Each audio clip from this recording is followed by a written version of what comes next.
বর্তমান মোবাইলের এই যুগে আইসা, আধুনিকতার এই যুগে আইসা, প্রযুক্তির এই যুগে আইসা আমরা প্রত্যেকেই স্বতন্ত্র মুজতাহিদ, পণ্ডিত, বুদ্ধিজীবী সাজা বসছি।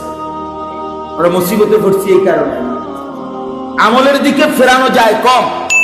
বুদ্ধি বুদ্ধি এক একজন, যার একটা বড় মোবাইল আছে উনি একজন সাংবাদিক, উনি একজন গবেষক, উনি একজন চিন্তাবিদ, উনি গোটা পৃথিবীকে বুদ্ধি দেওয়ার মতো যোগ্যতা সম্পন্ন, উনি একজন অনেক কিছু।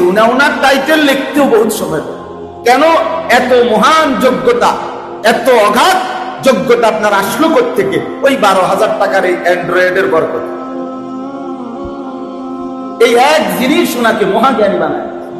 মহান প্রতি বিষয়ে কথা বলে, প্রত্যেক বিষয়। একদিন আমার একজনে বলতেছে, বড় বড় আলেমরা কি করে এটা করলে ভালো ছিল, বড় বড় আলেমরা এখন এই মুহূর্তে এটা কি করতেছে।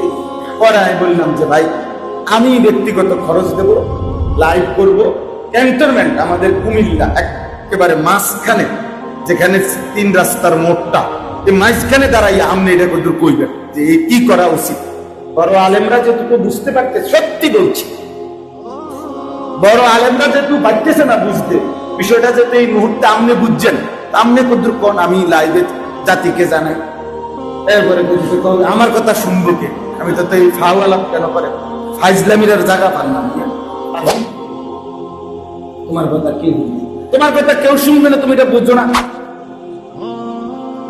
আকাম মানে এই যে একটা বদভ্যাস দিন দিন বাড়ছে, দিন দিন বাড়ছে বাপ, এটা আমাদের জন্য কল্যাণ আনবে না, এটা কল্যাণ আনবে না, কল্যাণ আনবে।